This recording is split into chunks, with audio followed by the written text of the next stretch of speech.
Back in 2018, the YBN crew was looking like one of the most promising upcoming groups in modern day hip hop, with three very distinct members, all capturing a very different style and vibe with their music. First up, we got the leader of the group, YBN Nahmir, who was the first one to really gain a buzz with his hit track Rubbing Off the Paint, which really started to get momentum in 2017 before he then went on to have a massive year in 2018. And he would use his newfound fame to build his own collective known as YBN, which stands for Young Boss N-Words. I think you know what the N-word stands for. The N-word.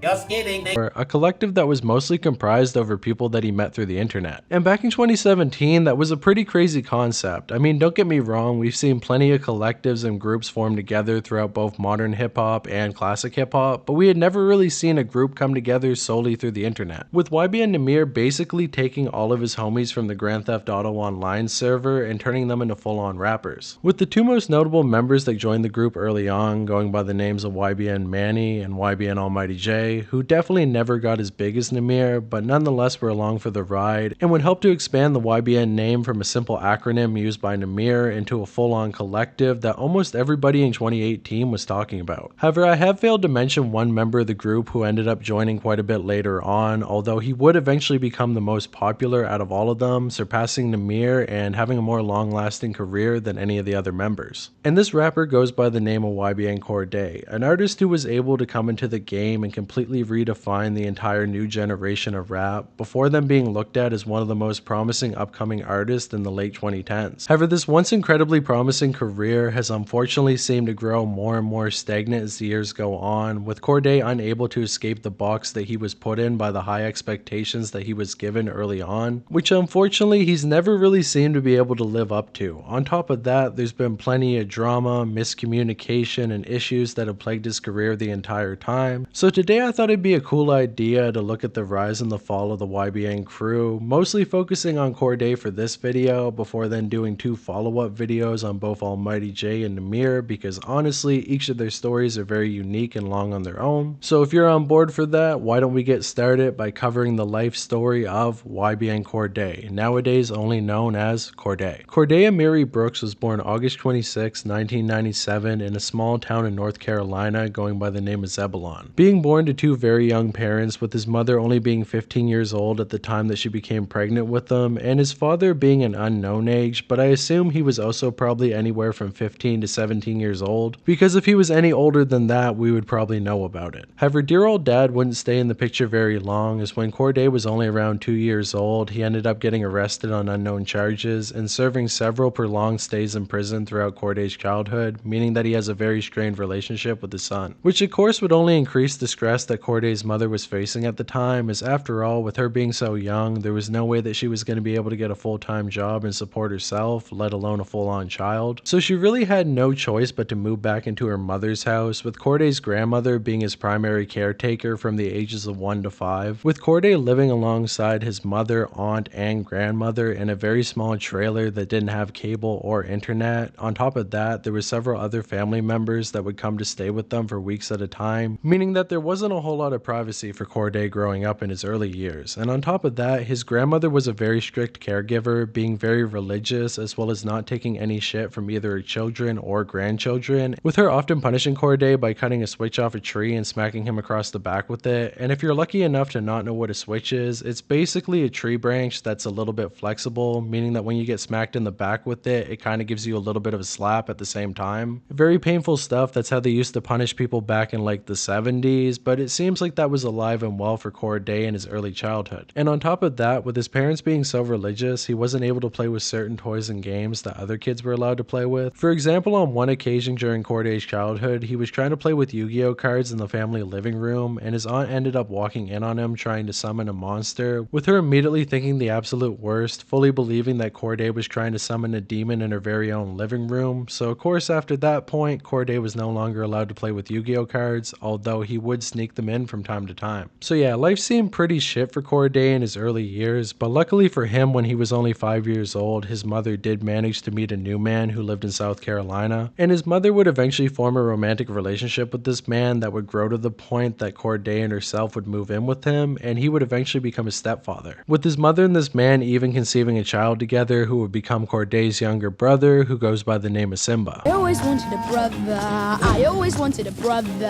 I always wanted a brother just like you. And once Cordae got to South Carolina, things would improve quite a bit, as after all, they were no longer living in a very small trailer with 10 other people, and while they still didn't have internet or cable, he at least had a couple other things to spend his time on, with his stepfather beginning to introduce him to hip-hop with all-time great artists like Tupac, Nas, Jay-Z, and Big L, with Cordae claiming that he could rap entire Jay-Z verses word for word at only the age of 5, which eventually would form up into a full-on obsession with hip-hop when he got older. However, at this point he really had no interest in rapping himself because he actually had a speech impediment, with him slurring many of his words as well as having a lisp, which definitely wasn't the best circumstances to try to be a rapper. I slam my penis on the car door. So instead he began to focus his attention on other hobbies, and with no internet or cable, there wasn't really anything better to do than start reading books, with his favorite series of all time being Harry Potter, although his parents would also take issue with that. You see, because of the heavy themes of witchcraft, his parents believed that he was dabbling in dark magic, so once again they told him that he couldn't read these books and would instead tell him to research and study different prominent figures in the real world, with them telling him to focus on people like Martin Luther King and Malcolm X, because after he learned about them, it really opened his eyes to what was going on in the world. And that's exactly what Cordae would do, reading several different books about the racial divide in America as well as discrimination, which of course would only raise his reading level and help him to become a lot more aware of what was going on. I'm a llama, red pajama.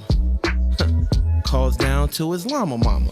Which academically would really help him out, with him only really receiving A's and B's during the entire time that he was in school, while socially it wasn't really the best because he would often annoy the other kids by talking about the black experience, and with Cordae having the lightest skin in the entire school, they would often tell him to shut up. I mean, nobody's really trying to hear about all that when you're only 10 years old. And it was around the same time that Cordae's mother would try to get her own musical career off the ground by trying out for both American Idol as well as an MTV show called Making the Band, which was hosted by P. Diddy of all people.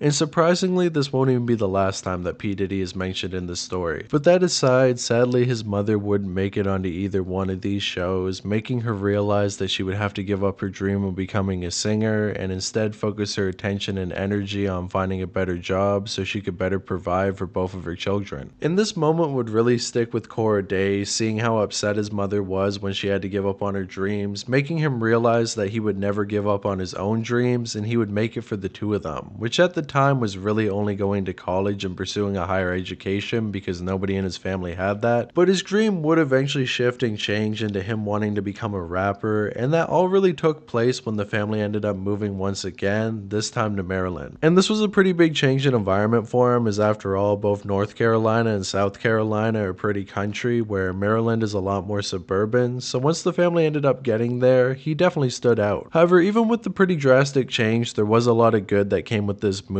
as after all, the family was able to get into a bigger house, meaning that him and his little brother now had a bathroom all to their own, as well as his mother being able to get a better job, meaning that she was now bringing more money into the house, so they were able to get some very rudimentary Wi-Fi, meaning Cordae now had access to the internet. And this is really where everything would change for Cordae, because before this point he definitely was a pretty big fan of hip-hop, but once he started looking deeper into the Jay-Z versus Nas beef, going on Rap Genius and looking deeper into the bars as well as researching other rappers that he looked up to, he would develop a full-on obsession with the genre, with him discovering many new artists around the time like Kanye West, Lil Wayne, Eminem, as well as more underground acts like Jedi Mind Tricks. And this is how Cordae started spending all of his time, hopping on YouTube and researching different topics about his favorite artists, before then heading over to Genius.com to look deeper into their lyrics and the meanings behind them. And when he wasn't at home on the internet researching his favorite rappers, he usually was walking around with his headphones in, listening to them, which of course made his mother pretty upset as they were now living in kind of a dangerous neighborhood, and she wanted Cordae to be aware of his surroundings, telling him to take at least one of the headphones out. Which can be proven farther by the fact that his mother's car was actually stolen 3 whole times in the very first week that they moved there, so while they definitely were in a better environment overall, they still weren't exactly in the most luxurious neighborhood. And this led Cordae to get a little bit of shit in school, with a lot of his friends making fun of him for being poor, living in a bad neighborhood, not having fancy clothes, and of course having a lisp. But it's not like Cordae was getting full on bullied, because he would fight back on several different occasions, with him and his friends often freestyling at the lunchroom table where he would diss them in several different ways. And many of his friends were so impressed by his lyrical ability that they actually ended up giving him the rap name Entendre, because apparently he was really good at rapping in double entendres, although admittedly that is a very terrible name. I don't know what it is with spiritual miracle rappers and only using one single word for the rap name. I mean, you got Logic, Eminem, Joyner,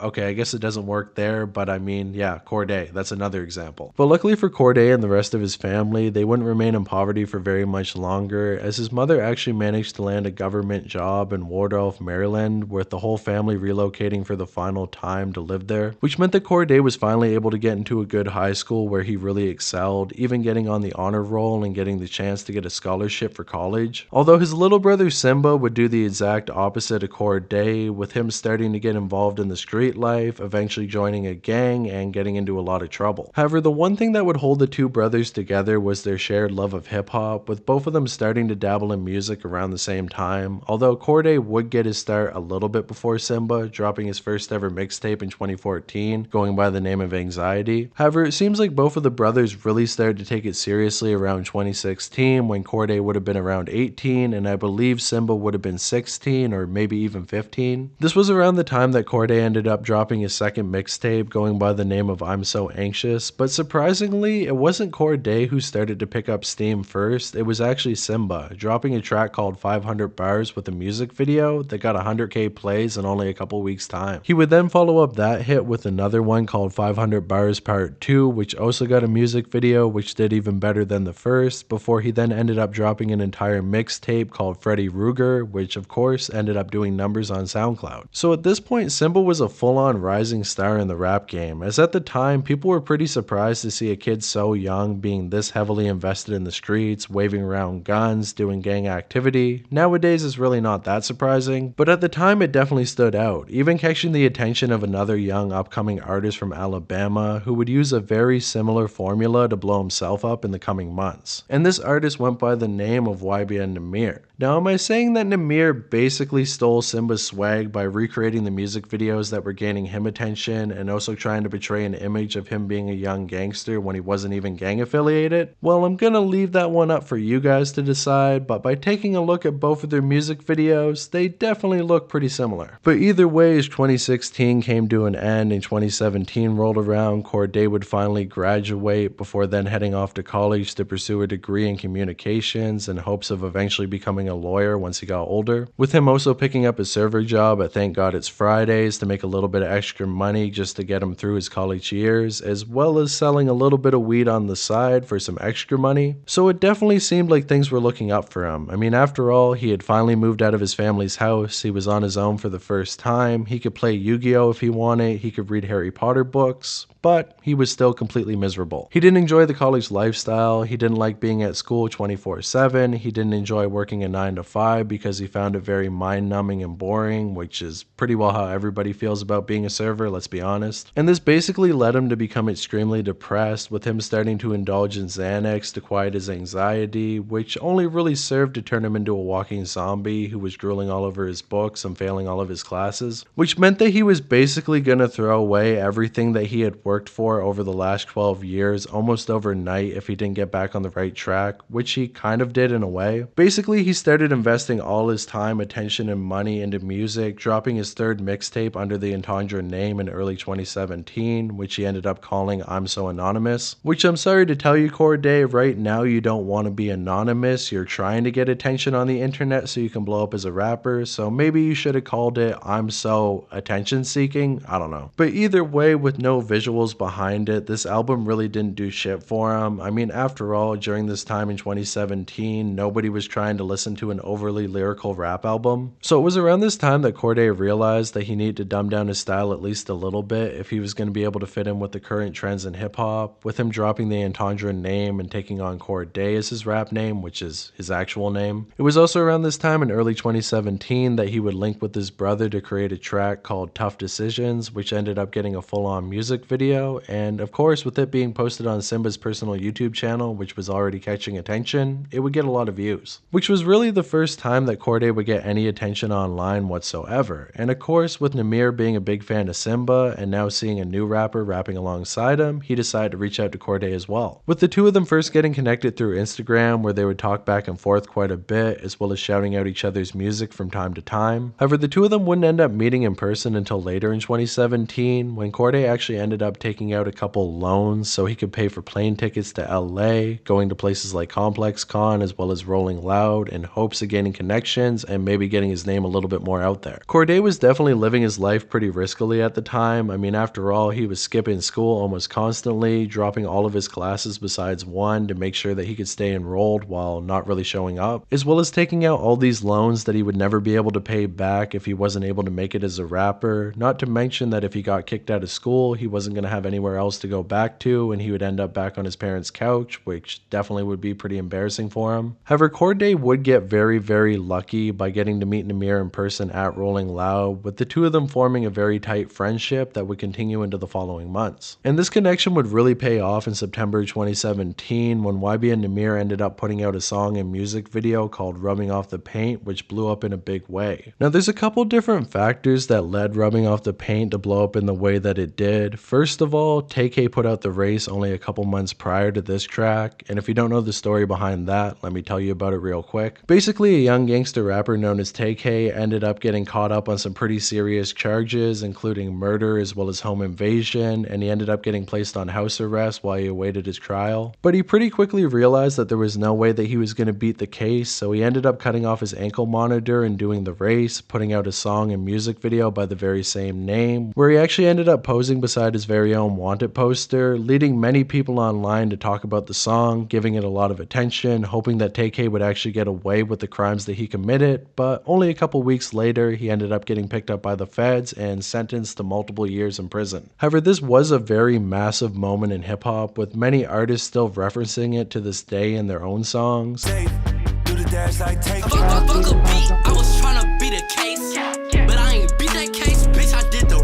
But unfortunately, with TK now being locked away and not too much music left to come out from him, people were looking for a new rapper to fill that niche. And YBN Nahmir ended up coming out at the exact right time with his own track called Rubbing Off the Paint, which actually included a bar about TK, leading many people to think that not only was he stealing TK's style, but he was also dissing him on the very same song.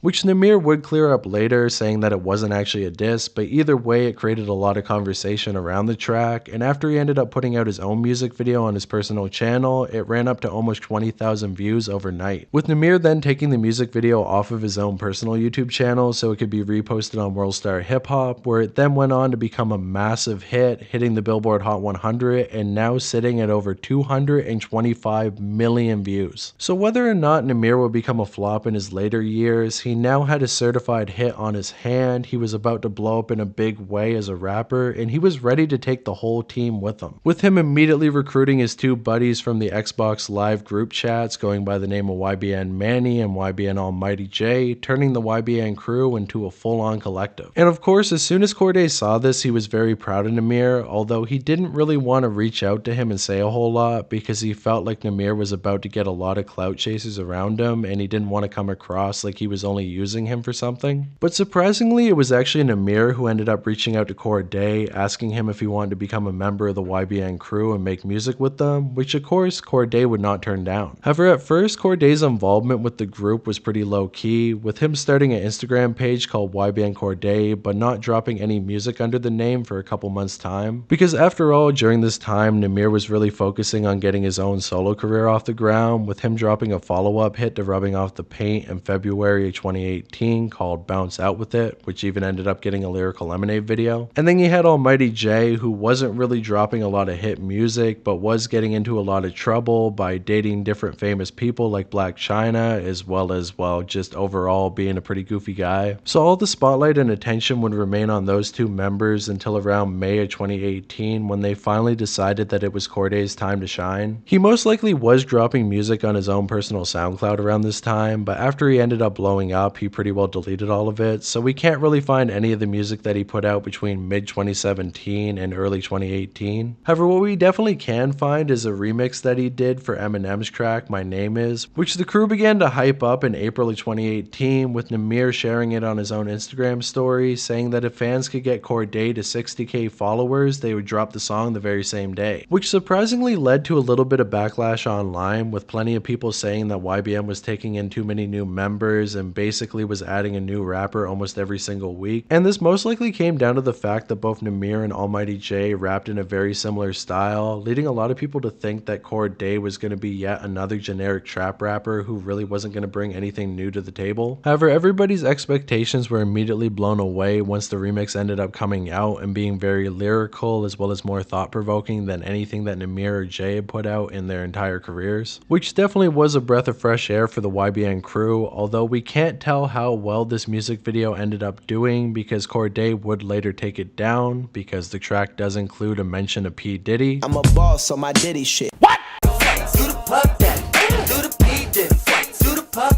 I told you P. Diddy is once again included in this story for whatever reason. But P. Diddy aside, the track ended up doing very well. It got YBN Cordae noticed by the hip hop community for the very first time, and people were waiting to see more from this third member of the YBN crew. Unfortunately though, with one brother's career finally taking off in a big way, the other brother's career was all but destroyed because Simba actually ended up catching both an armed robbery as well as a first-degree murder charge, meaning that he was now facing 25 years in prison. And of course, that amount of time in prison is definitely going to do a number on your rap career, especially if you're only an upcoming artist who not everybody knows about yet, which had to be a pretty big blow for Cordae, as there was a real chance that he was never going to get to see his little brother again, with the possibility that he might die in prison, although he was pretty young, so the chances of that weren't that good, but either way, it wasn't a good situation. However, this would only inspire Cordae to go even harder, with him dropping his follow-up to the Eminem remix with a track called Old Nipples, except for he didn't say nipples, which was meant to be a response to J. Cole's 1985 track where he basically went in on the new generation of hip hop. Now, I explained this whole situation in my GID video, but seeing as how nobody watched that video, I will briefly describe it once again. Basically, Lil Pump and Smoke Perp decided to diss J. Cole for basically clout reasons. They didn't really have any real beef with him, but they wanted to gain more attention by going after a lyrical rapper, which led J. Cole to respond with his own track called 1985, where basically he went in on the entire new generation of rap, mostly focusing on all the SoundCloud rappers that were blowing up around the time. And with nobody in the SoundCloud community really having the ability to respond to J. Cole in any meaningful way, YBN Cordae took it upon himself to remix the track and make his own version, which he called Old Nipples. And then he put the music video on World Star Hip Hop, and it immediately blew up, with the music video now sitting at over 17 million views on YouTube alone. And immediately everybody wanted to know about this new lyrical rapper who was coming out of the YBN crew, what he was about, where he came from, and why he decided to take a shot at J. Cole of all people. And the crew decided to immediately capitalize on that by doing their first interview with all three of them together on the Audio Mac channel, where basically only YBN Nahmir talked the entire time and Almighty Jay and Cordae were pretty silent, which does make sense. I mean, YBN Nahmir had already been popular for about 5 months at this time. Almighty Jay was probably high and that's why he wasn't really talking, and Cordae was probably still a little bit shy at the time. You could definitely tell that the energy between members was a little bit weird at the time, but considering the fact that they only all met in real life for the first time a couple months ago, that's kinda to be expected. But luckily for us, we have many more interviews all throughout 2018, so we can see how the dichotomy of this group changes throughout the year, with the next one being the Clout9 interview, where basically Almighty Jay yelled the entire time. This is without a doubt the worst interview that the group has ever done. I mean, Jay has really really being annoying, and you can tell that he's getting on Cordae's nerves.